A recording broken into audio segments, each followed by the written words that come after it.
Komorebi means sunlight that filters through tree leaves, which is a very unique. The Japanese have beautiful words for different circumstances and stuff that you would never even dream of thinking. And my first concert was when I was 7 years old, and I was playing a Western classical music piece, and I've sort of just been doing it since then. I really love Björk, Nine Inch Nails, Massive Attack, and Radiohead. These are my four. They're classic.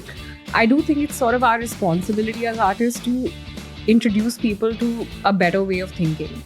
Because like we are experiencing life in the same plane as everyone else, but we are expressing it. I'm an author of a comic now, my own comic, which was another amazing thing that we got to do outside of the music with this album. So when you're watching a Lady Gaga show live, it's almost like you're not on Earth. My goal actually is to connect with more people. Mm-hmm. And I think pop music does allow a little bit of accessibility versus like experimental music. I mean, look at the growth in the last 20 years in indie music. We didn't have Lollapalooza 20 years ago.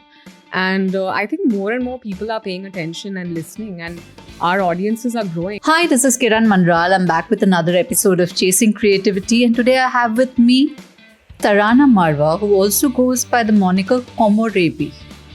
And she's an electronic alternative artist. She's down here to shoot for Coke Studio, and I'm lucky enough to have her in the studio here with me today to talk about her work, her inspirations, and her creative process. Welcome to the show, Tarana. Thank you so much for having me and for that lovely introduction, and I feel really happy to be here today. I'm so fascinated by the work you do. I've been sort of stalking you for the past couple of days on Insta and seeing all your stuff. How did this girl from Delhi get into this space? It's such an unusual space to be in. And at what point in your childhood or in your teenage years did you decide this is where I'm going to be, this is my career, and this is what I'm going to do for the rest of my life? Well, with me, it was a bit of a weird thing where, you know how your parents sort of influence your life decisions. And in India, it's very famous that, you know, your parents say become an engineer or a doctor.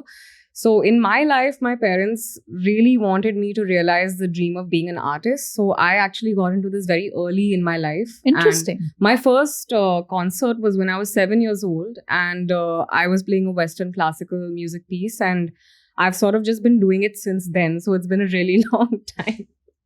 That's a long time, and it's very interesting and inspiring to hear that your parents put you towards this. Yeah. But you know, music, you think classical Indian, you think Bollywood singing, you think very, you know, the tried and tested that everyone's gone, but electronica and the performance space that you're in, that's completely new and unique. Yes. What was your first introduction to this?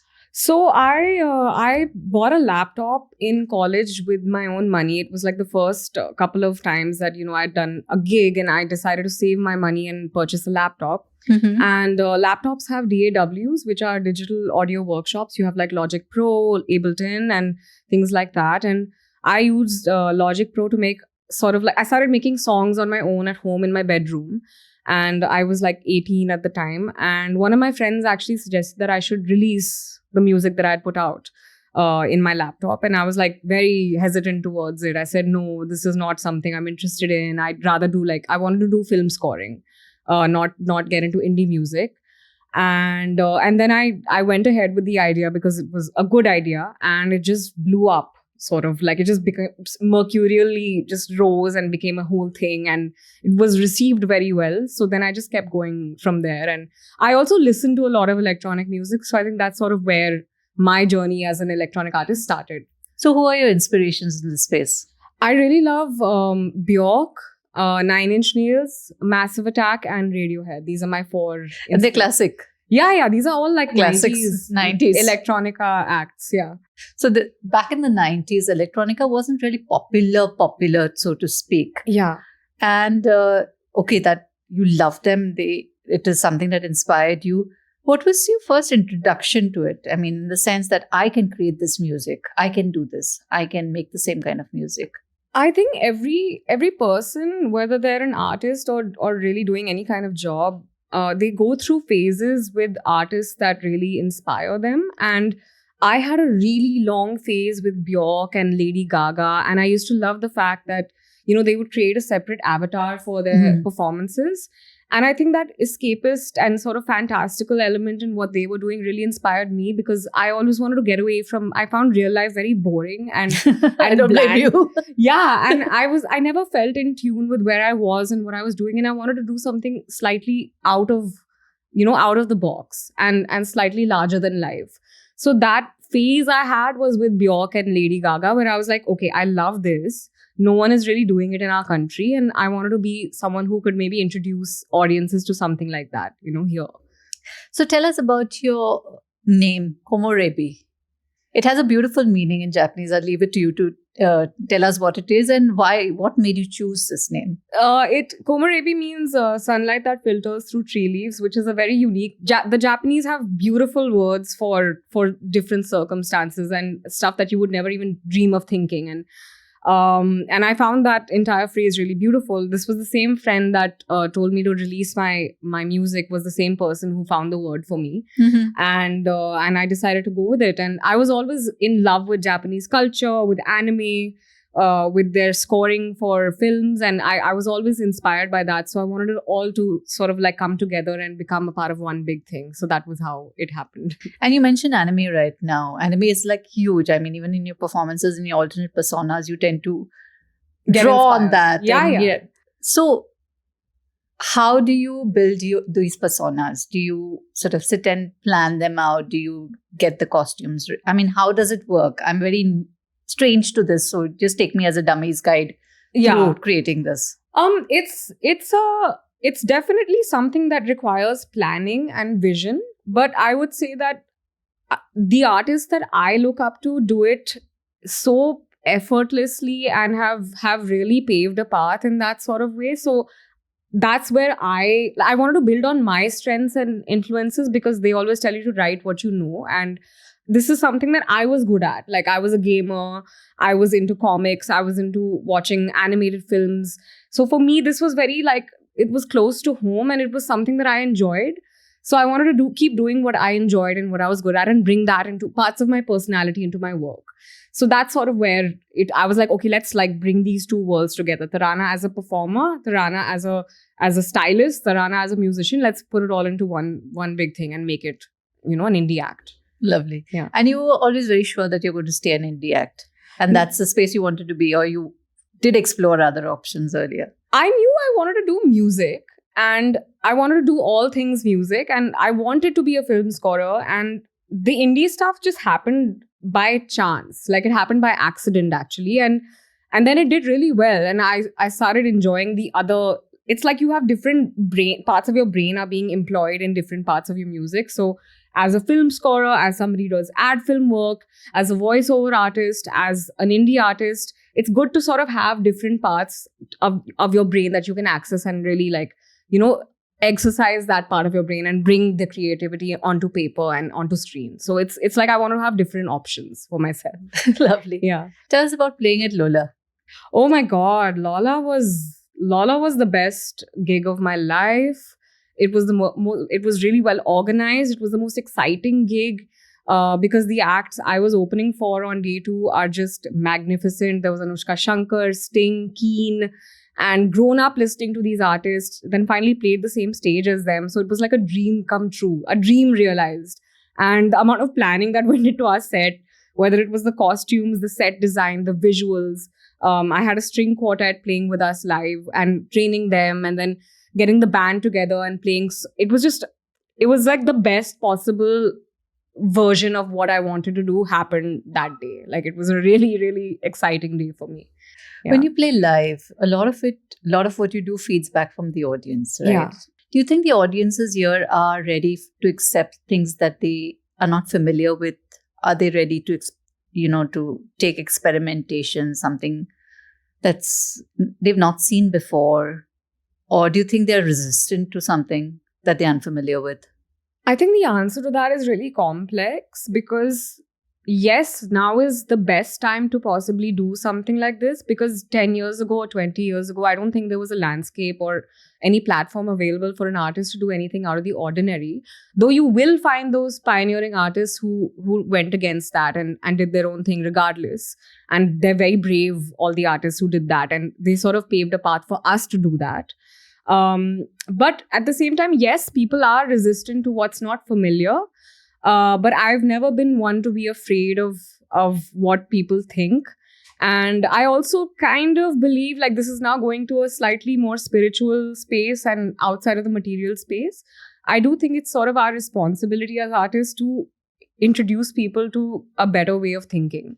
Because like we are experiencing life in the same plane as everyone else, but we are expressing it. So it's sort of like we have a responsibility to talk about things, to change the way things are doing, the way things are now, and to sort of introduce people to what we think could be a futuristic or a better way of looking at music or life. And yeah, it's a huge burden to carry, and it's scary. But I think it's necessary. That's the mindset an artist should have, ideally, because it's not all about like likes and views and fame and things like that. You know, that should always be an accessory or something that adds on to what we're actually trying to do. You just released a new album, Yes. and it's a huge mammoth project. I Yes. believe you've collaborated with over 100 people and 100 other artists, and it took you a while to put it together. 6 years? 6 years. 6 years. Tell us a bit about the project. So my album is called The Fall, and it's entirely based off of a story that I wanted to write about a space traveler who's exploring the cosmos, and then she crash lands on Earth. And then she explores Earth with her. She has a pet owl. This is a very strange world that has been created. No sense is made here. Why is there an alien traveler with an owl? Like I don't. I have taken you a don't lot have to explain the creative. Yeah, it's fun. It's fantasy. Exactly. Please, So sir. and then I wanted to match. The idea was to match each chapter to a single on the record. So there are 7 chapters in the story, and then there are 7 singles on the album. And it was amazing because I was acting as my character, whose name is Kiane. And so there were costumes, music videos. We got to work with Unreal Engine for one of the music videos. And we were one of the first indie artists to do a virtual production set. So to put that together, it was insane because we had like 200 people on set creating a physical environment for us. And then a virtual production in the background, like matching lights and matching creating the environment that we wanted for each shot. So stuff that has done, like projects that have done that before are like Mandalorian. Like it's a Huge, large yes. scale, So for me to be able to have that opportunity as an indie artist was insane. And it happened by chance. The director had come for one of my shows and he said, let's do this. I'm tired of doing ad film work. I don't want to make another 5-star ad. I want to express my creativity. And it was a nice way to work with them and Media Monks. And I'm an author of a comic now, my own comic, which was another amazing thing that we got to do outside of the music with this album. And yeah, it was received really well. And it's a heartfelt project. It's all from my heart. It's about my life, and I'm very happy that it's been realized as a dream of mine.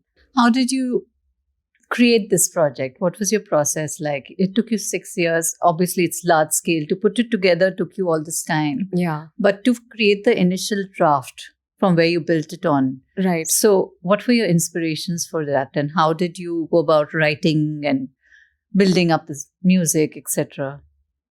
So, I mean, the inspirations musically, I think what I really enjoyed about the artists that I was inspired by was that they had a really cool visual element to their releases. If you guys have heard of the Gorillaz, I love that they've created characters like Murdoch and Noodle, and how the characters are the ones singing the songs. And it also comes from a space of me not liking to be in my own video. Like I don't like to be on camera in particular. Like it's not something I enjoy per se, but whatever, you grow out of that sort of thing. And I started basically trying to build characters. We created a 3D version of Kiane who was talking about the releases, and the entire social media campaign was done through her. And otherwise it's the same people that I was discussing earlier, like Bjork and Lady Gaga and Grimes, because all of these women had such a strong element of fantasy. Mhm. And I love that Lady Gaga has all these costumes and she has a different getup for every show, and she's a fabulous performer. So when you're watching a Lady Gaga show live, it's almost like you're not on Earth. And that was the whole theme, like the general theme of the record, and why, I decided to do something slightly out of the box, Lovely. A lot of performers, they have an alter ego that they call upon when they perform. Mhm. Somebody who's completely different from whom they are. Yeah. Do you have something like that? Absolutely. I mean, who I am on stage, I often find, even earlier today, when I was meeting people here at the podcast back rooms, I'll often find that people say that, they can't recognize me from one show to the next, and that they can't recognize me from one interview to the next. And that's very much by design, because I like to create characters and sort of express myself through those characters. So it's kind of interesting and mysterious that you'll never really know the real me, and you'll never really see the real me. And that's very much on purpose, because like I said, I'm not the same person at home in my pajamas, eating junk food, as I am on stage performing in front of like thousands of people. So I have to separate the two characters for sure. Yeah, there's no way they can really merge. Maybe someday, I don't know. You came down to Bombay for a Coke Studio shoot. Yeah. Tell us about it. What will we be seeing Tarana as? In Coke Studio, it's a very interesting project that we got to work on. And I am working with a Marathi group of people. Okay. So I'm producing a Marathi song for Coke Studio. And for me, that's been a really big challenge, because obviously the music influences I have nothing to do with India. But because I've been writing in Hindi as of late, in the last couple of years, for me, this was a welcome challenge. It's like a opportunity to learn about the environment you're based in. And there is sometimes a disconnect between indie artists and where they're living, especially in this country, because you'll find people living in Mumbai or Delhi, but they're singing about experiences that may be happening to an alien, in my case, or someone living in London or the States. So like projects like this actually allow me to integrate myself back into where I live. Mm-hmm. And I think just as an identity crisis that one faces living in India, being a younger person and trying to fit in, I think that this is something that gives me the opportunity to reconnect with who I am as an Indian. And that's very important as you're getting older and trying to understand what your place is in this world as well. So it's a cool way to reconnect with that. And the singers are fabulous. I obviously can't give their names here. Obviously. But you're going to love the song, because it's a really well-written song. And I'm very proud of the collaborators I've worked with. And Marathi is not a language that's you're familiar with. No, which is why I'm producing the music and not singing it. It might have been a disaster otherwise, but yeah. Did you have to understand all the lyrics in translation? Oh, yeah. Yeah, and I had to be taught what they were singing about. But I think the theme of the song is very universal. So that way it wasn't a problem.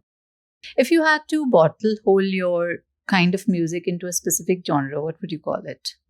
Well, I would have said electronic, but right now the space I'm venturing into is pop. I think I'm taking a creative shift that way, because my goal actually is to connect with more people.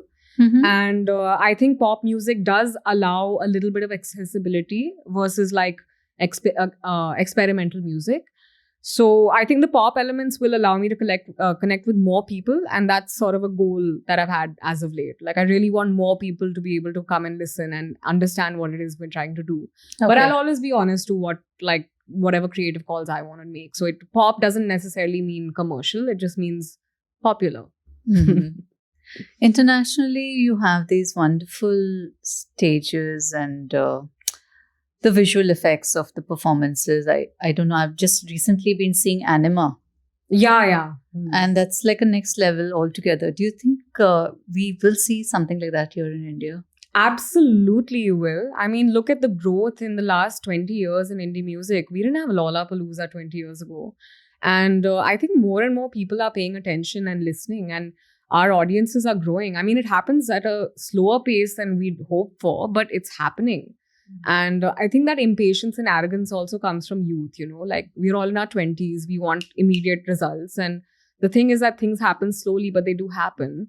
And it's like going to the gym. You have to be consistent and then you see results a little later. You can't wake up and be muscular. So it's the same logic. India's taking a little bit of time, but it's happening, and it's really cool. Like there's a really cool new wave of music that is erupting right now in India. So it's a very exciting time to be an indie artist. Lovely. In terms of music, what would you think would be your ultimate ambition? Oh, that is a very deep question for 5 p.m. With one coffee, two coffees. with 3 coffees now. My ultimate goal with music is to reach as many people as possible with the most authentic expression of myself, and to have them connect with that, because I've seen that when I sing about very, very serious topics about my life, whether it's my family or my pain or my happiness even, there are people that reach out to me and tell me that it gets them through the similar situation in their life. And I have always felt that that is far more rewarding than, money or anything material, like clothes, brand associations. That's all really nice. But connecting with your fans is another kind of joy. It sort of refuels the need to keep doing something as difficult and challenging as being an artist. So for me, that's my goal. Lovely. What about the indie artists from India? Any of them that you look up to or admire? There are so many I look up to, actually. I don't know where to begin, but I really love Tajdar Junaid. I love Raja Kumari, though she's not living here, but I think what she's doing is really cool. And how she represents our country is really cool. And people in my space, I really like Mali. I really like Kamakshi Khanna. I really like the F-16s. Mm-hmm. For a young person trying to get into this space, I mean, if somebody's interested in electronica and interested in creating music, what would you tell them? What are the things they need to keep in mind, and how do they build themselves towards a career in music? I would say that, like, number one is the support that you're looking for. There's always a period of doubt, because artists are there's a narcissistic streak in every artist, because we think we're the best and then we think we're the worst. Yeah. And it happens 10 times a day. Oscillate a lot. And that's very tiring, actually. And a lot of times you end up looking for validation, for reassurance. And I think the biggest thing to remember here is that even if you don't have, if you don't receive that from the outside world, I'm not saying you won't, but if you don't, believe in yourself. Because I think believing in yourself and having faith in what you're doing and remembering why you're doing it gives you a lot of strength, inner strength and power. And I think that inner strength is something that you have to cultivate if you're an artist, because the outside world is very difficult and harsh to navigate. And if you don't have faith in what you're doing, and you don't know why you're doing it, you don't care about it enough, and you don't develop thick skin, then this world is going to eat you alive. And you can't allow that to happen, because your art is bigger than you are.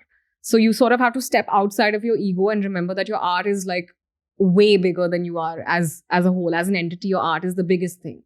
So cultivate inner strength is what I would say to the younger lot. It's something I wish I could tell myself, 10 years ago, that be stronger. So yeah. Be stronger. That's very important. And I love the fact that you said your art is bigger than yourself, because very often I think as creative people, we tend to enmesh ourselves with art, which is also important. Yeah. But we enmesh ourselves to a degree that it becomes very personal, the acceptance and the rejection. Yes. As somebody who creates on your own and, makes your own music, does your own lyrics, does your own sets, whatever, when you have to collaborate, how easy or difficult is it for you as an artist? Well, it depends on the collaborator. That's a very honest answer. I myself find it quite easy, because I do think that I get a little myopic when I'm working on my own. It's like how when I don't meet my friends for a long time and I'm not social, I tend to like spiral and I get into my head a lot. And then when you meet a friend, you get an outside perspective. So it's the same thing with music. Like, you meet another artist and they bring in their own world, and that is really good for the music. It's healthy for the music. So I quite love collaborating with other artists, and I do it a lot with my own work as well. You've done it for your album as well. Oh yeah, I have Easy Wanderlings, Dhruv Vishwanath, it's actually a really long list, but lots of people that came on board, and they were very eager to be a part of it, and that made me feel really nice. And it's always worthwhile to just pick up a phone and dial the person you're inspired by and just be like, hey, would you like to work on a song? And 9 out of 10 times you'll find that if you ask, you'll actually get what you were looking for with that. Lovely. So the scene with the indie music artists is you are a collaborative, happy space, and there are no voodoo dolls being created and pins being stuck into each other. I mean, I wouldn't say that the scene is devoid of competition. There is competition, but if you go with good intentions, then the other person sometimes also melts and realizes that the intention is good. I'm not saying that it doesn't happen, but I have cultivated a creative space with the collaborators where I've tried my best to shield all of us from that energy. It's important to do that because you can get competitive. I feel competitive a lot sometimes, so it's a human tendency. So it's best to try and be a little ahead of that, like try and control that. What have been your most favorite places to play at? I love Zero Festival in Arunachal Pradesh. It's a gorgeous area. It's cut off from everything civilized. It's just in the middle of a valley, and it's almost like you're playing in nature. And I had to get to Zero by using 3 modes of transport. So it was like a flight, a train, and by car, and it takes an entire day to get there. So it felt like, I think maybe because the effort put in to just reach the venue was so high, it felt like a reward when we got there. But it's a really, Arunachal Pradesh and Northeast in general, like if you go there, you'll see how beautiful India can be as a country. So it was really fun to play there. Lovely. What's coming from you next? Well, I'm doing scores for OTT, Netflix and Amazon. So there's a really fun show coming out soon called Dabba Cartel. Okay. And I'll be doing music for that. And with my own stuff, with Komorebi, I think what I'm going for with this next record is going to surprise everyone. Because I'm sort of reinventing a lot of what I've been doing. I'm sort of really just flipping it over its head. And it'll be really interesting to watch me doing a completely different genre in music. So that's my goal. I love the fact that you're experimenting and you're not content to sit on something that you're popular for already. No, because then you don't grow and you don't challenge yourself, and it tends to get a little boring. It tends to get boring for me. So lovely. Wish you all the best, Tarana, Thank for you so whatever you much. do, and looking forward to seeing your stuff, the Coke Studio that you're working on, and the shows that are coming up. All the very best. Thank you so much for having me. Thank you for letting me be here and have these amazing discussions with you. All the best.